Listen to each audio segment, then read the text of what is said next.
This is a reading of a one-man show that I'm developing. It's called Friending Geronimo. It was written by a lady who just happens to be my second cousin unbeknownst to me. I met her a couple of weeks ago, thank you. And she's a novelist. She's a wonderful writer. She has a site, www.Janelle, Meraz.com. If you ever look her up, she's very good. I am going to read about 20 minutes of this show. I thank you all for staying over and giving me the opportunity to, you are my first, this is the first time I've read it for anybody except my two cats. One of them doesn't listen. She'd rather sit in my lap and purr. The other one walks on the street. So this is, you are sitting in on a reading. It is the beginning of the development of this character. It is the beginning of the development of this show. It is the beginning of the process. And I'm very grateful to be able to share it with you. I'm going to take about 60 seconds. I wanted to just talk to you in my voice. And then I'm going to go over and sit quietly for a second, and then I will come up. Ordinarily, in the reading, there's a moderator, say, here at the table, and they will read the stage direction. What I'm doing now, there really is no stage direction. I will just set the scene, and that Geronimo is walking on stage, the darkened stage, to the cries of warriors screaming up in the rocks. They're kind of scary cries. They're whooping and hollering. That, and the rest of it is kind of self-explanatory. So, if you will give me 60 seconds, I will get this on the go. Thank you.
Pay no attention to the war cries. It's just my men letting off a little steam. You see, after much talk and smoking of cigarettes,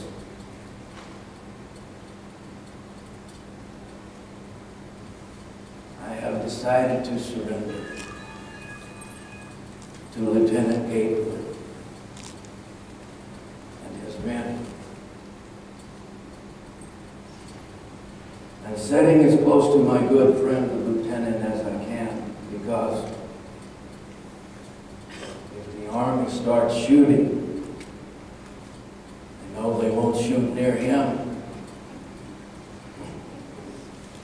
He doesn't seem to mind. The closer he is to me, safer he is from my warriors.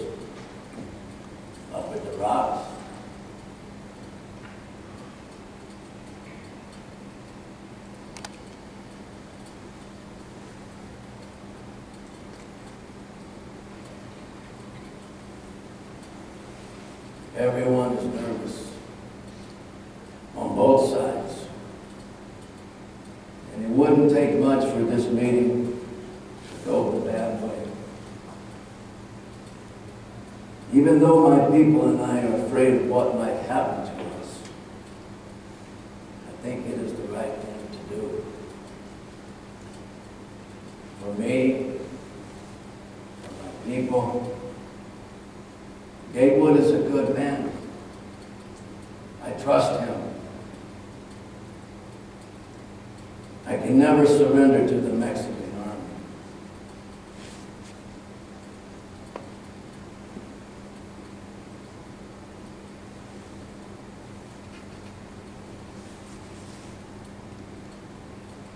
In 1858, when I was a young warrior, Mexican troops raided our camp near the border town of Janelle. At the time, our men were away trading in one of the other towns. They killed everyone they saw. I lost my mother, my wife, Lope, and my 3 kids.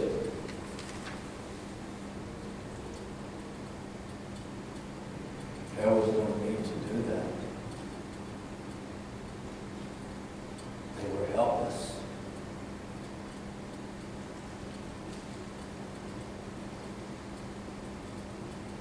Lope was my first wife. I've had 9 wives so far. Why? Because they kept getting killed.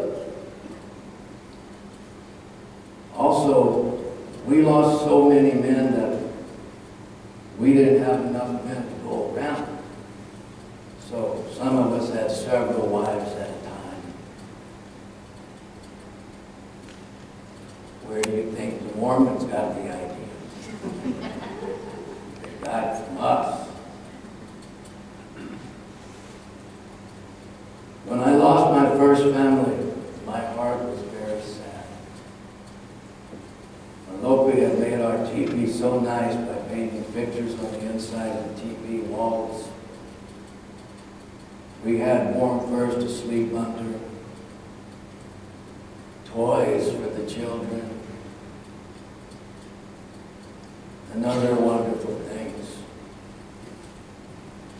After Lope was killed, my heart was bleeding so much because she was gone that I came home and I burned the teepee and everything in it to the ground.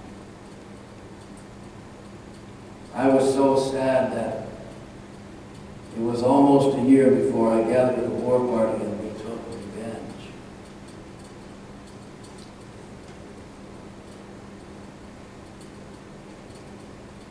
That's the Apache way.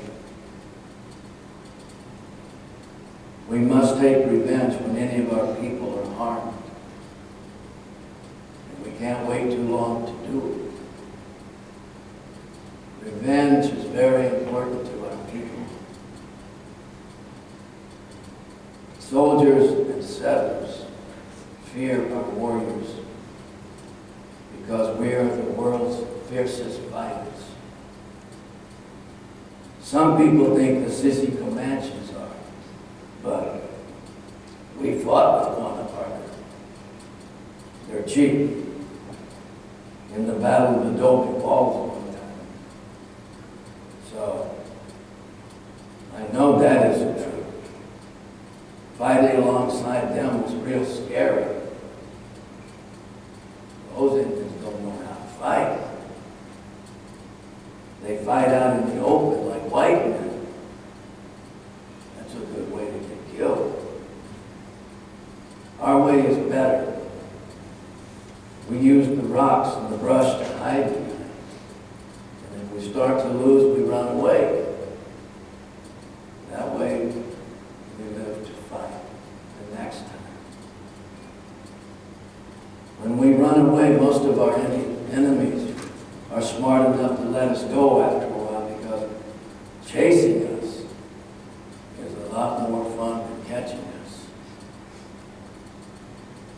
For a long time, the settlements near the Mexican border were easy pickings for us.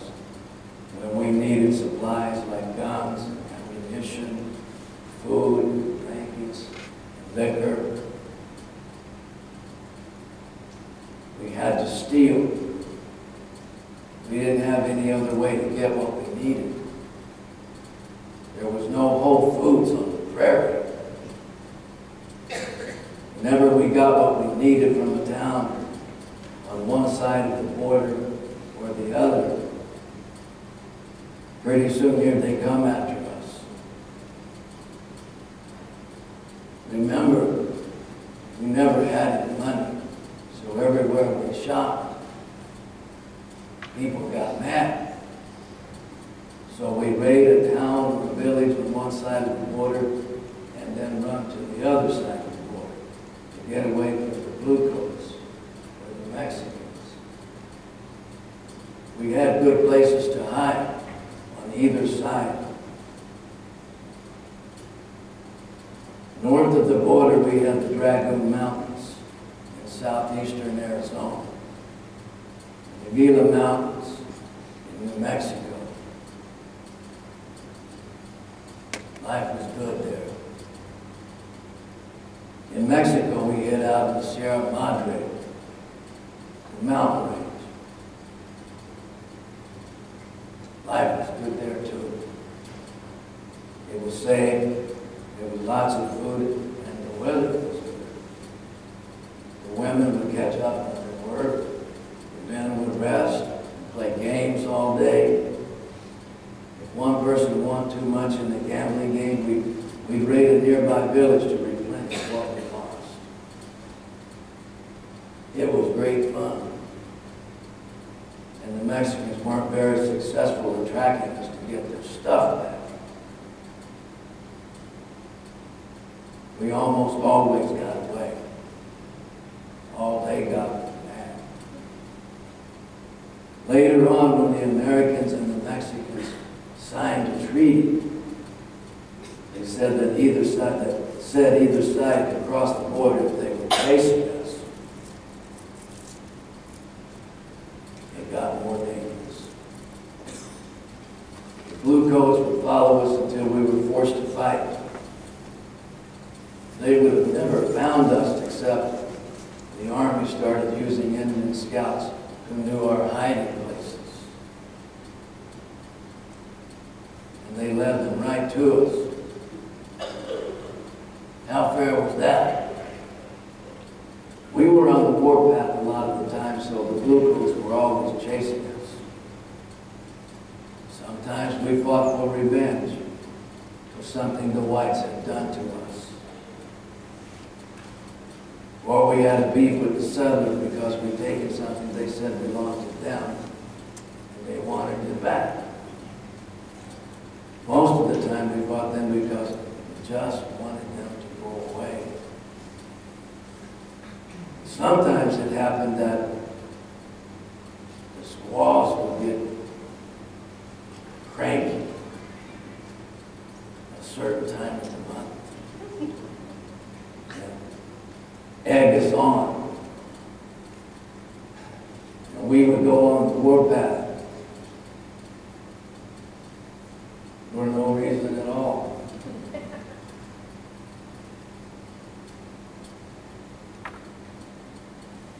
I don't apologize for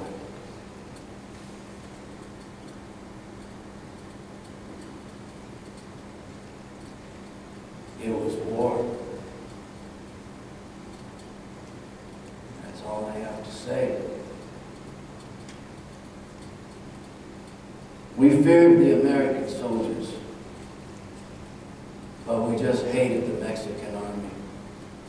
We wouldn't even waste our bullets on them. We killed them with rocks. Okay, they were big rocks. You would call them boulders,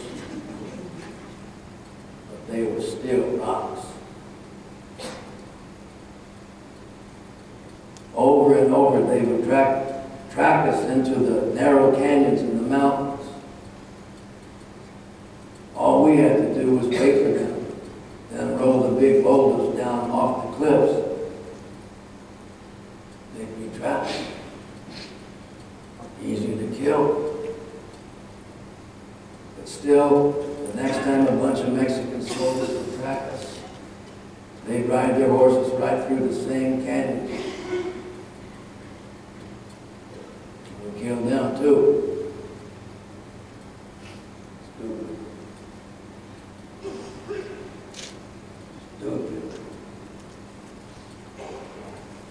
We had shortages of guns and bullets, but rocks were one thing we never ran out of. We even put the small ones to good use. Our squaws and children liked to use them to crush the bones of captives. Of course, the captives were still alive. What's the fun of torturing someone who's dead? And the bluecoats did the same thing. Many times they ran over our villages when we were doing no harm and killed everything in sight. The men, wives, children, old people, even dogs. Sometimes it happened when we just signed a peace treaty with them. No one likes to remember that. But they remember every cow we ever stole and every stagecoach we ever torched. They say we torched around 1,200, but that doesn't even make sense. There couldn't have been that many stagecoaches altogether in Arizona and New Mexico. Not at that time. Besides, it stands to reason some of them got through, or you wouldn't be here this afternoon.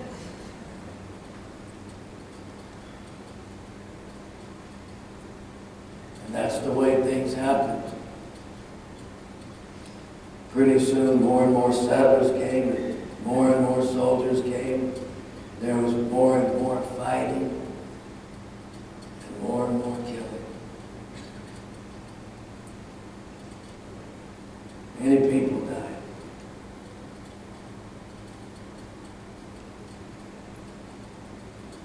Even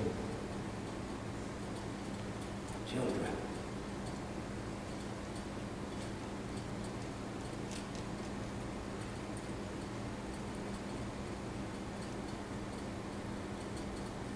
For that, I am very sad.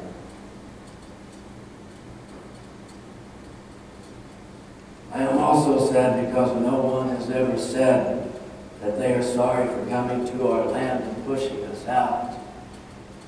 No one has ever said they are sorry for breaking the promises they made to us.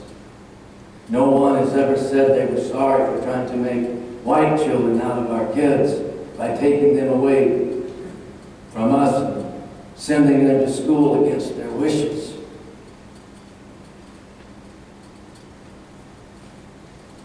They were mean to our children, sometimes beating them if they got caught speaking their own language.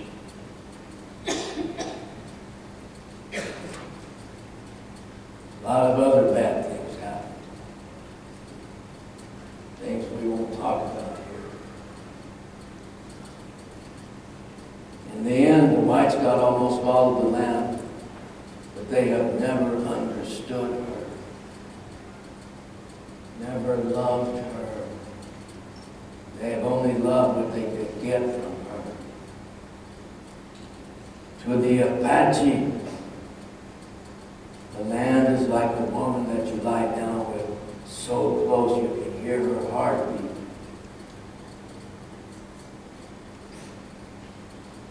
Shouldn't cut her up in clouds or push down her trees to make cabins.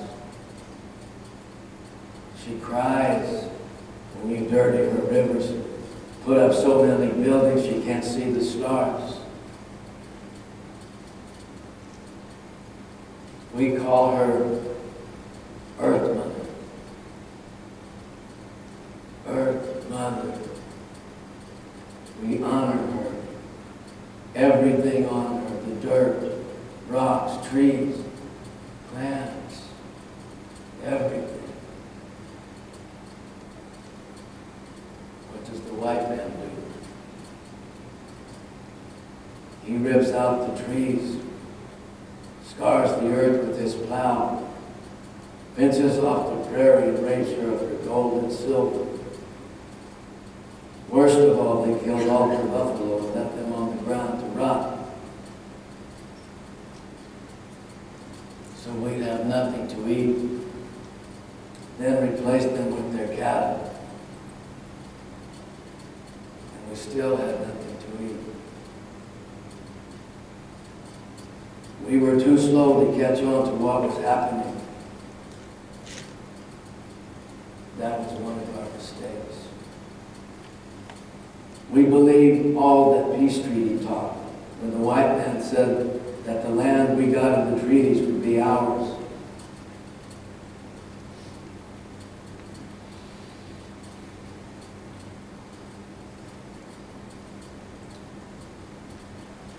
For as long as the grass shall grow,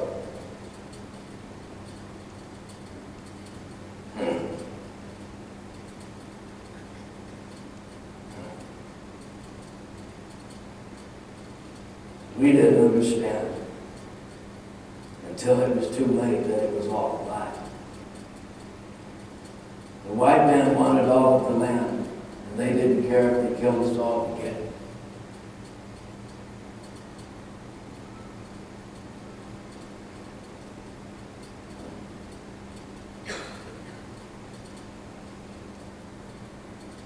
In the end, the great Chief Red Cloud from the Lakotas was right. He said, we didn't need all this land.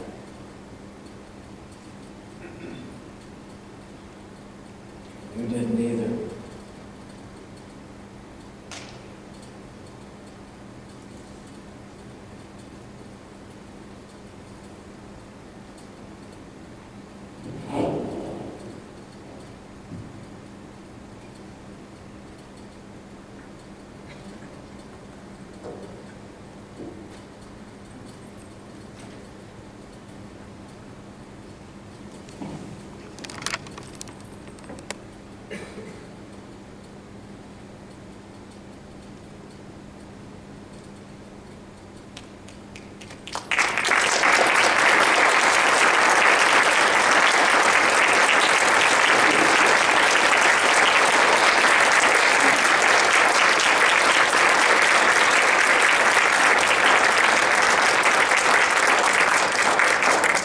Thank you for being so supportive and patient, and for allowing me this privilege to share this with you. It is the beginning, not the end.